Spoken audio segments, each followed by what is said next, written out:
데일리 브리핑. 네, 오늘은 워싱턴 DC에 미국 한인 유권자연대 김동석 대표를 모시고 이 워싱턴 전가 소식을 들어보도록 하겠습니다. 안녕하십니까, 김 대표님? 네, 안녕하세요. 워싱턴입니다. 네, 전직 대통령이 어제 연방검찰에 기소를 당해서 이 법원의 법정에 출두를 했습니다. 지금 워싱턴 정치권엔 어떤 반응을 보이고 있습니까? 예, 아주 초미의 관심거리죠.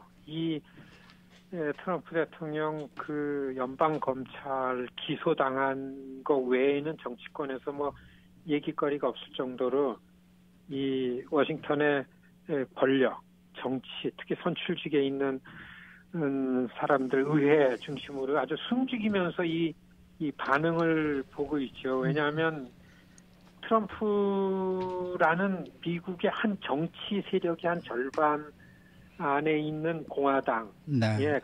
아직 살아있는 중심 인물이고, 그렇죠. 그리고 어느덧 선거철로 접어들었어요. 또 2020년 선거를 기점으로 해서 아직까지 트럼프는 졌다고 인정을 하지 않기 때문에 바이든이 대통령 된 다음에 이 선거에서 내가 이겼는데 이거는 부정선거 때문에 뺏겼다라는 주장을 가지고 그동안에 대통령은 바뀌었지만은 트럼프는 계속 자기 정치력을 가지고 정치 세력을 만들고 2024년 선거를 준비해 왔거든요. 네.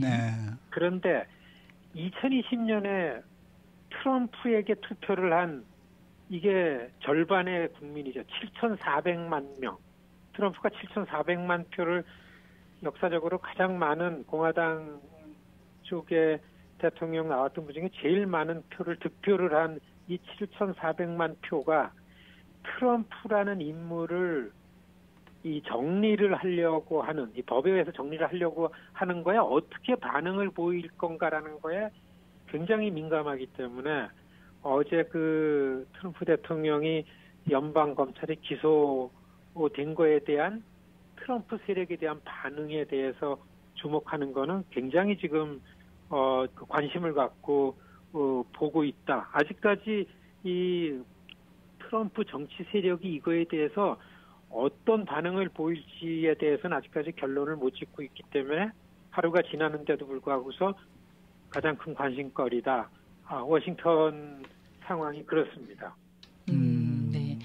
이번에 트럼프 전 대통령이 연방검찰에 기소를 당했잖아요. 그리고 지난번에는 또 맨하탄 검찰에서 기소를 한 바 있는데 이게 어떻게 나눠야 되는 겁니까? 지난 4월에 맨하탄은 이제 지방검찰에 기소를 당한 거죠. 네. 그리고 그거는 그때는 자신의 후보일 때에 성매매한 케이스를 입막음하느라고 돈을 쓰고 한 거가 이제 검찰의 수사에 의해서 기소가 됐는데 네. 어제 이 트럼프 대통령이 마이애미 이 검찰에 이렇게 법원에서 이렇게 사실 기소라는 게 체포를 당하는 겁니다.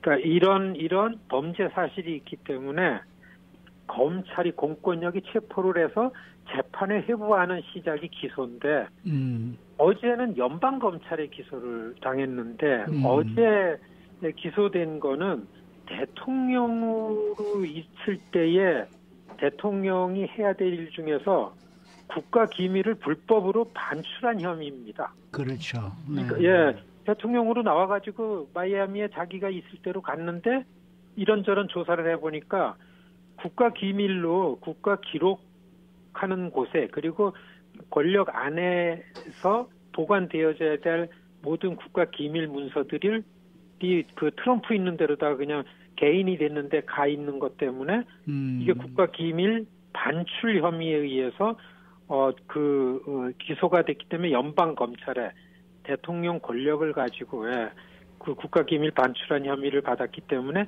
지난 4월에 맨하탄 검찰에 기소됐던 거하고는 차원이 좀 다른 것이죠. 네. 그렇기 때문에 어제 기소된 거에 대한 거는 구체적으로 정치적인 측면에서 봐야 되는 측면이 많다라고 하는 게 이제 그 트럼프 쪽의 항변이었거든. 그래서 트럼프 대통령은 자기의 이 검찰에서 나열한 죄목에 대해서를 전체로 부인하면서 이거는 정치적으로 탄압받는 거다라는 이제 목소리를 내고 그런 거죠. 그래서 지난 4월 기소하고 어제 기소된 거하고서는 굉장히 그 차이가 다르고, 앞으로 트럼프가 2024년 공화당 후보가 되는 데 있어가지고서 법적으로다가 걸림돌들이, 특히 연방 차원에서 기소될 거, 그러니까 검찰에 체포될 건수들이 아직 몇 가지 있습니다. 이런 거를 법적으로 기소를 해서 트럼프라는 인물에 대해서 법적인 책임을 묻냐 안 묻냐라는 거가 너무 정치적으로 민감한 사항이기 때문에요. 네. 그렇기 때문에 지금 뭐 사실 미국뿐만 아니라 대통령 선거, 미국 대통령 선거가 전 세계의 선거로 알려지잖아요. 그렇죠. 그렇기 때문에 이 사안은 공화당의 후보로 트럼프를 당할 게 없습니다. 작년 말에 론 디산티스라는 새로운 인물이 각광을 받고 라이징 스타로 떴는데, 이게 지금 와가지고서는 트럼프 지지율에 반도 안 되기 때문에. 네, 그리고 공화당 유권자들, 공화당원들은 트럼프가 다음번 공화당 후보가 돼야 된다라는 지지율이 거의 80%로 나오지 않습니까? 네, 네. 굉장히 이제 심각한 문제로 지금 바이든 정부에서는 이 케이스를 보고 있죠. 그래서 어제 기소에 됐던 거는 굉장히 정치적으로 관심거리고 중요하다, 이렇게 설명할 수 있습니다. 네. 트럼프가 어제 뭐 법정에서 37개의 그러한 모든 혐의에 대해서 전혀 아니다, 난 무죄다, 이렇게 주장을 했는데, 우리 김 대표님은 어떻게 생각을 하세요? 사실 트럼프 대통령 4년을 봤잖아요. 네. 그런데 그 누구든지 뭐 부인하지는 못하는데, 트럼프 본인과 관계없이 트럼프 권력은 특히 이민자들, 이 소수계들이 볼 때는 그 권력의 이 아주 사악한 권력이라는 거를 부인할 수 없는 게 인종주의가 중심 내용에 있습니다. 인종주의요. 백인 우월주의. 트럼프 대통령 된 다음에 처음으로 2016년 6월인가 7월에 버지니아 살로츠빌에 인종폭동이 났잖아요. KKK가 등장했습니다. 네오나치스들. 이거를 트럼프 대통령이 그 범죄 집단화 해가지고 이걸 어떻게 처리를 하지 않고, 형사적으로 처리를 하지 않고 일어날 수 있는 일, 그리고 그런 인종주의를 부추긴 쪽도 문제가 있다라는 이런 어설픈 입장을 내는 걸 보고서 굉장히 많이 놀랐습니다. 그리고 미국은 이미 다양한 인종들이 모여 사는 나라라는 거를 부인할 수가 없는데, 인종주의 권력이 들어오기 때문에 이게 2021년 1월 6일 쿠데타를 봤습니다, 우리가요. 정말 얼마나 어처구니 없는, 워싱턴 정치권은요, 워싱턴 의회는 2년도 더 지난 2021년 1월 6일 쿠데타의 진행형입니다. 그거에 대한 이 공포가 아직 있기 때문에, 그리고 점점 더 검찰 수사한 결론이 뭐로 나오나 하면, 대통령이었던 트럼프가 선거 결과를 부인하면서 이 쿠데타를 부추긴 거에 대한 수사 결과가 나오지 않습니까? 그런데 다시 트럼프가 또 대통령 후보가 된다라는, 이렇게 되는 걸 보고서 그 범죄 사실을 부인하는 이거를 우리가 어떻게 받아들이기가 너무 어렵죠. 그래서 진짜 투표 잘해야 되고, 시민의 권리이면서 의무다, 이런 생각을 하면서 정말 어처구니 없이 트럼프 이 법적 적용이 안 되는 거에 대해서 설명을 할 수가 없습니다. 정말 어처구니 없는 일이죠.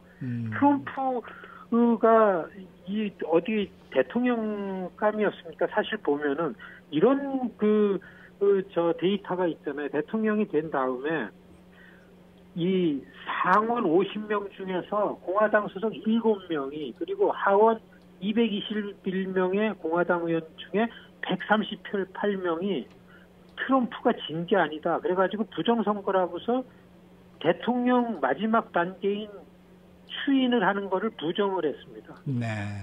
예, 네. 이렇게 지금 권력 안에 이 격렬한 대립과 아주 극단적인 분열의 현상이 아직 미국 선출직 권력 안에 있기 때문에 네. 2024년 선거를 두고 트럼프가 다시 이 정치 세력화되는 거에 대해서 굉장히 우려하고 두려운 알겠습니다. 그런 생각을 볼 수밖에 네. 없다. 네. 자, 이렇게 보여집니다. 네. 네, 네.